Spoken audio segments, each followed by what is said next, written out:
Hi, I'm Annie Sostad. And I'm Annie Sars. And this is our Quarry.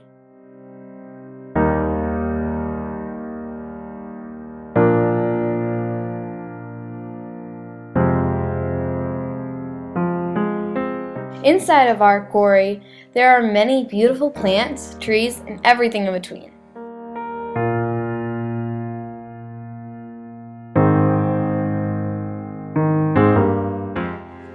One of those is the weeping willow, or, as scientists call it, the Salix babytonic. About the Salix babytonic, they reproduce by they are able to create genetic copies of the parent plant and when fallen branches take root near water sources, and their sexual reproduction is by their seeds. The weeping willow gets their food and water when they absorb the food and water through their strong roots.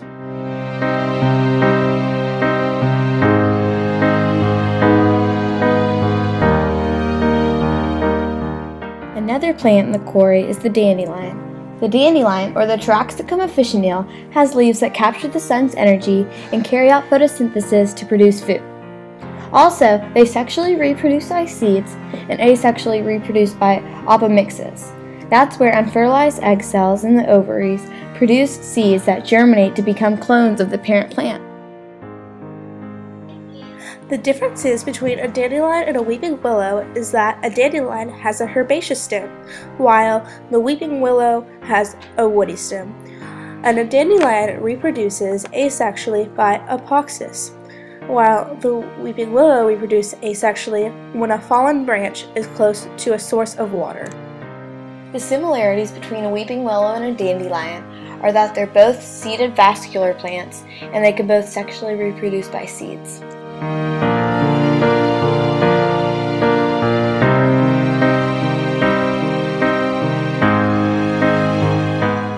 Also around the quarry are a huge variety of animals. From birds in the sky and fish in the water, they're everywhere. One of those animals is the grackle. The grackle mostly eats seeds, sunflower seeds, acorns, and sweet gum tree seeds. But in the summer, they'll sometimes eat other animals, like beetles, grasshoppers, fish, and even small birds. As far as reproduction goes, they don't mate for life like some other birds. Also, the male will incubate the egg until it hatches. The grackles at the quarry come any season, any year, any temperature to visit us. They were seen as much as they are today 10 years ago. Hopefully, we'll keep seeing them in the next 10 years. Another animal in the quarry is the red-eared sliding turtle. Red-eared sliding turtles have a diet of animals like fish, tadpoles, and crayfish, and they also eat aquatic plants. During courtship, the male will try to impress the female by swimming backwards in front of her. If she's impressed, he will get to be her children's father. They are seen in the quarry during spring and summer, and they have a great population. They're not anywhere close to being extinct. Living under the murky waters of the quarry are protists. The protist that I researched was the diatom. A diatom is a plant-like protist, and they move by oozing chemicals out of their slits in their cell walls. Then they glide on the slime.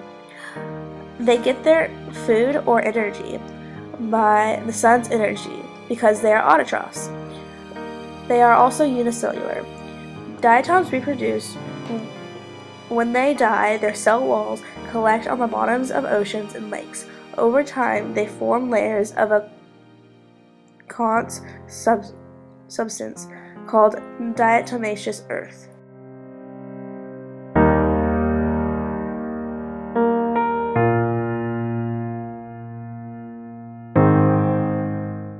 The weather in the quarry has been changing a lot in the past 10 years. There are seasonal changes, such as weather getting cooler and drier in the fall and winter, hotter and drier in the summer, and wetter and warmer in the spring. In addition, there are annual changes, like the lower amounts of rainfall and the higher temperature. The water quality is clear, which means no algae, and the degree is 34 Fahrenheit, and it's pH 5 acidic. The water level in the quarry is really low, It's been getting lower and lower throughout the years because of droughts and global warming.